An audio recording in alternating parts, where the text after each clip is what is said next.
Good day, guys. Today we are going to study what we call the flexor compartment of the forearm, and there are just some few things that we have to know to make it very easier for us to remember through exam. First of all, we have to know the nerve that is being supplied in the forearm.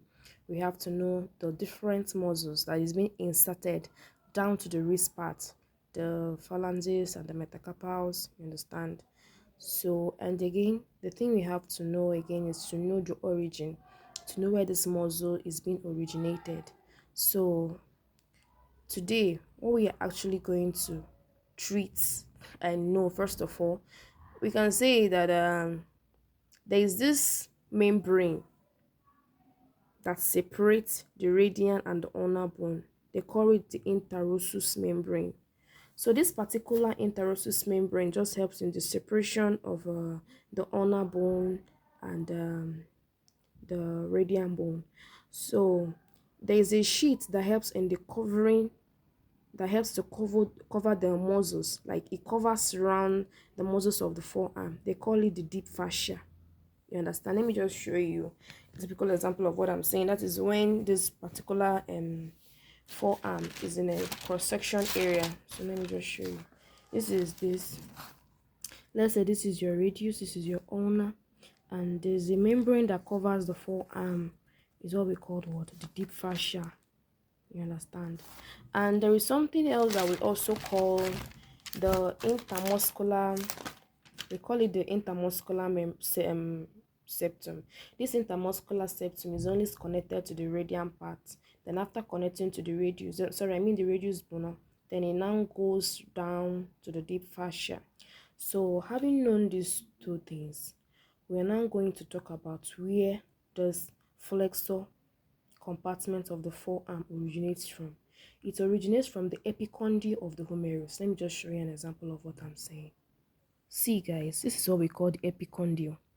Epicondyle is just a bridge between the humerus and the forearm. This is the lateral epicondyle. Just lateral means away from the body. This is the median epicondyle, which means closer to the body. So the where the muscle of the forearm originates from is what we call the epicondyle of the humerus. So having known that, we should go next to the three layers in this anterior forearm, which is the flexor compartment. We have what we call the superficial layer, intermediate layer, and the deep layer. And this superficial layer is found beneath the skin. You can even touch it, feel it. Then intermediate layer is found below the superficial layer, and the deep layer is found what? Below the intermediate. Okay, look at this. This is the superficial layer. This is just the anterior view. This is how it looks. Then look at the intermediate layer here. This is how it looks. You understand? And this is the deep layer. So these are just the three layers that you can find in the flexor compartment of the arm. So when we talk about the superficial layer, it has been divided into four parts. We have what we call the flexor carpa ulnaris. You understand? And also have what we call the palmaris longus. Let me be showing you. Sorry guys. This is the flexor carpa ulnaris muscle. This is the flexor carpa radialis muscle, pronator teres. You can see where it is coming from. And we also have the flexor digitorum. Okay, that's all we'll talk about this. But the four main parts of the superficial is what we call the palmaris longus, flexor carpi radialis, pronator teres, and the flexor carpalis ulnaris. So let's go to so when we talk about the palmaris longus, this is the palmaris longus. It's originated from the epicondyles. I've shown you where the epicondyles of the humerus, and it now goes down to the wrist, you understand, and inserts into the fibrous sheet. It's just like it goes down to this place. This is the, where is it? Palmaris longus, just go down to this place. Then the second one here is the flexor carpi ulnaris. Flexor means to flex. Carpi means your wrist, and ulnaris is the ulnar bone. It's just so simple. Whenever you remember, you can say that the flexor carpi ulnaris, the function is to flex the wrist of the muscle that came from the ulnar bone. Do you understand? So this flexor carpi ulnaris originated from the epicondyle of the humerus and also originated from the ulnar bone. It originated in two parts, you understand? So you just have, whenever it contracts, it flexes the wrist and abducts the wrist. So this is the thing you have to know about the flexor carpi ulnaris. Then When you talk about the flexor carpi radialis, the flexor carpi radialis, you understand, it is gotten from the radian bone, you understand, and also originates from the epicondyle of the humerus. Then it helps in the flexing of the wrist that came from the radian side. This is just so simple. Flexor carpi, flexor flex, carpi wrist, radian, the radian bone. Then the next one we are going to talk about is the pronator teres muscle. This is the pronator teres muscle. This one originated from the epicondyle and also the ulnar bone. Like if you notice this whole thing, you'll be, let me show you something. Look at this thing now, eh?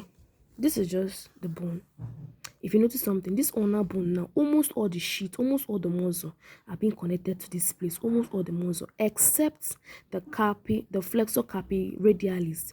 This is being connected to the ulnar bone, to the ulnar bone, and this is the epicondyle too. So most of them, the only one that did not actually connect to the ulnar bone is just the flexor carpi radialis and also what we call the flexor pollicus longus. Don't worry, we'll talk about this later. So what is actually the function of this pronator teres? It just helps to pronate the forearm.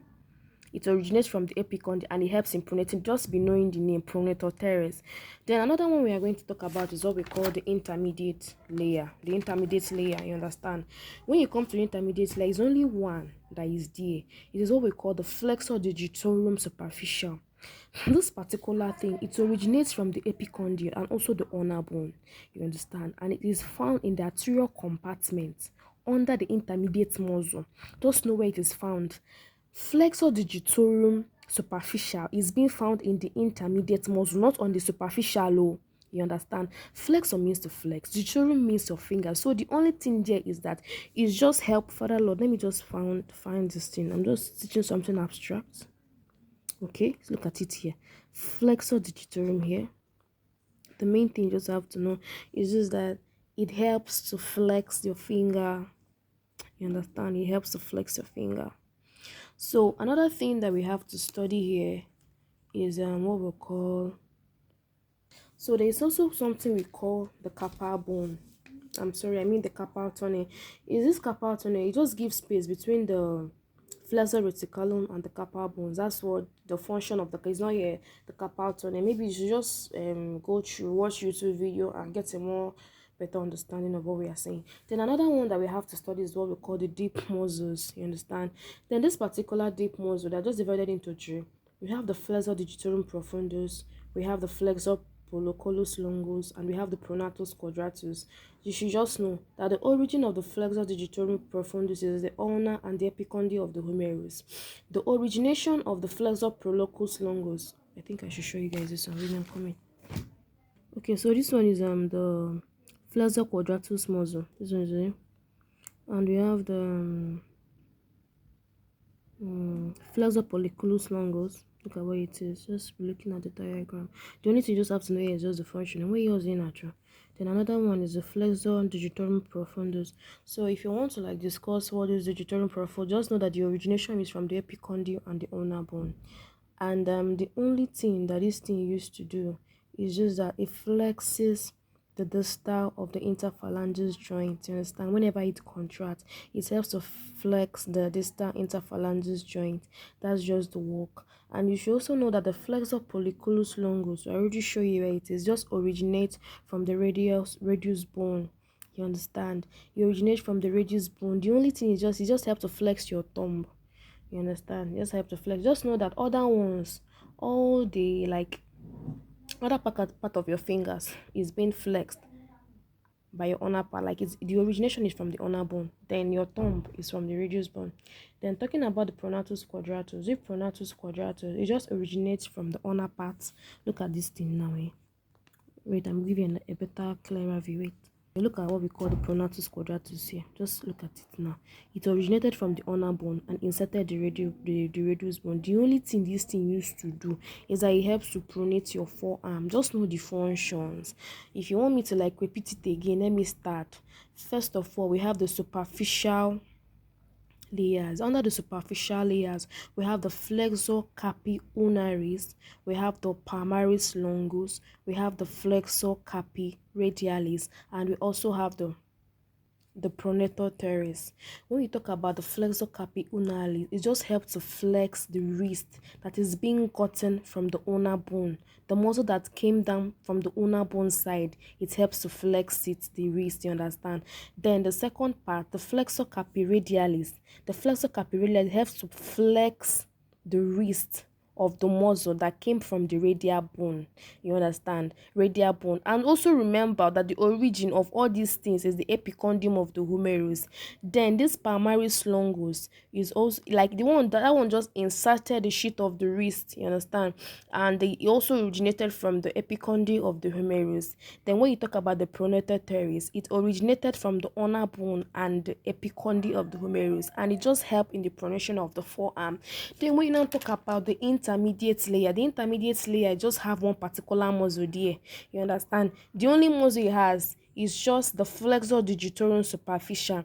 This particular muscle now, it just helps in the flexing of your fingers. You understand? It just helps to flex your fingers, and it's originated from the ulnar bone and also the epicondyle. Then the third one that you just have to know is the deep muscle. Deep muscle is into three: flexor digitorum profundus, we have the flexor pollicus longus, and we also have the pronatus quadratus. Know that the flexor digitorum profundus all just help to flex the distal interphalanges, and the flexor pollicus longus just help to like flex your thumb, and the pronatus quadratus just help to flex your forearm. Thank you guys. We are done for today.